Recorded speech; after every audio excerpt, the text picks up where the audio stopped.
اللہ کا حکم ہوا، جنت سے اتر جاؤ، تم آپس میں ایک دوسرے کے دشمن ہوگے اور تمہارے واسطے زمین میں رہنے کی جگہ ہے اور ایک وقت تک نفع حاصل کرنا ہے۔ تم وہیں زندگی بسر کرو گے اور وہیں مرو گے اور وہیں سے دوبارہ نکالے جاؤ گے۔ اور اس سے قبل ہم نے آدم سے ایک عہد لیا تھا مگر وہ بھول گئے اور ہم نے ان میں کوئی عزم نہیں پایا۔ اور جب ہم نے فرشتوں سے کہا آدم کو سجدہ کرو تو ابلیس کے سوا سب نے سجدہ کیا، اس نے صاف انکار کر دیا۔ تو ہم نے کہا اے آدم، یہ تیرا اور تیری بیوی کا دشمن ہے، خیال رکھنا ایسا نہ ہو وہ تم دونوں کو جنت سے نکلوا دے اور تو مصیبت میں پڑ جائے۔ یہاں تو تجھے یہ آرام ہے کہ نہ تو بھوکا ہوتا ہے اور نہ ننگا، اور نہ تو یہاں پیاسا ہوتا ہے اور نہ دھوپ سے تکلیف اٹھاتا ہے۔ لیکن شیطان نے اسے وسوسے میں ڈال دیا، کہنے لگا میں آپ کو دائمی زندگی کے درخت اور وہ بادشاہت بتلاؤں جو کبھی پرانی نہ ہو۔ چنانچہ ان دونوں نے اس درخت سے کھایا، پس ان کے ستر کھل گئے اور وہ بہشت کے پتے اپنے اوپر چپکانے لگے۔ آدم نے اپنے رب کی نافرمانی کی، پس بہک گیا۔ پھر اس کے رب نے نوازا، اس کی طرف توجہ فرمائی اور اس کی رہنمائی کی۔ حکم ہوا تم دونوں یہاں سے اتر جاؤ، تم آپس میں ایک دوسرے کے دشمن ہو۔ اب تمہارے پاس جب کبھی میری طرف سے ہدایت پہنچے تو جو میری ہدایت کی پیروی کرے نہ تو وہ بہکے گا نہ تکلیف میں پڑے گا، ہاں جو میری یاد سے روگردانی کرے گا اس کی زندگی تنگی میں رہے گی اور بروز قیامت ہم اسے اندھا کر کے اٹھائیں گے۔ آدم علیہ السلام زمین پر اترے اور اپنے رب سے توبہ کے کلمات سیکھ لیے۔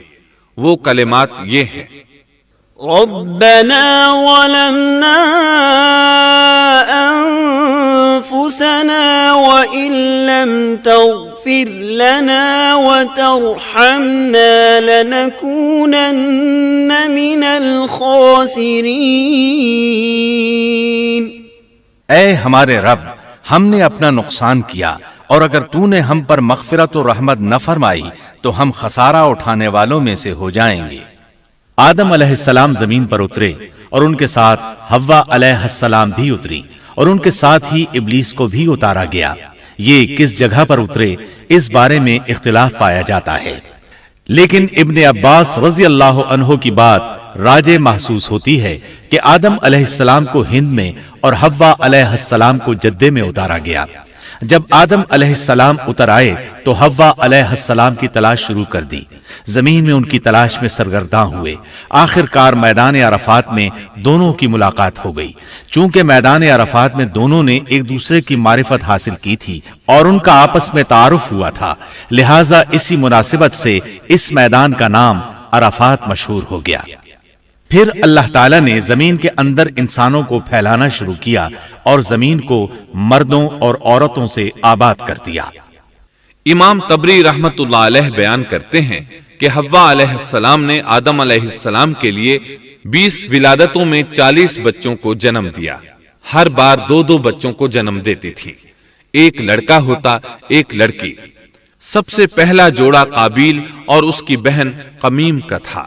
پھر انسانوں کی افزائش شروع ہوئی، آبادی میں اضافہ ہونے لگا۔ اللہ نے آدم علیہ السلام ہی کو ان کا نبی متعین کر دیا، وہ انہیں دین سکھاتے رہے۔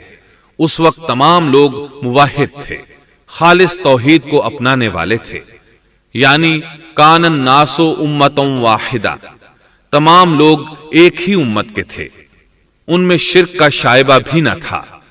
ابن جریر اور ابن کثیر رحمہم اللہ نے ابو موسیٰ اشعری رضی اللہ عنہ کی روایت بیان کی ہے، اللہ نے جب آدم علیہ السلام کو جنت سے زمین پر اتارا تو انہیں ہر چیز کی کاریگری اور صنعت کا علم تھا۔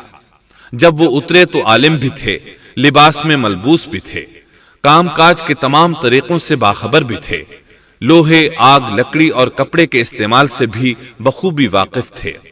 ہمارے برعکس وہ ان کاموں کو اپنی ابتدا ہی سے جان چکے تھے، کیونکہ ہم سب لوگوں کا حال یہ ہے کہ جب تک سکھایا نہ جائے ہمیں کچھ نہیں آتا۔ آج کے دور میں بعض افریقی قبائل کے افراد وحشیانہ اور غیر مہذب زندگی گزارتے ہیں۔ علماء کا کہنا ہے کہ یہ لوگ زمین پر رہنے والوں میں سے گمراہ ترین انسان ہیں۔ انہوں نے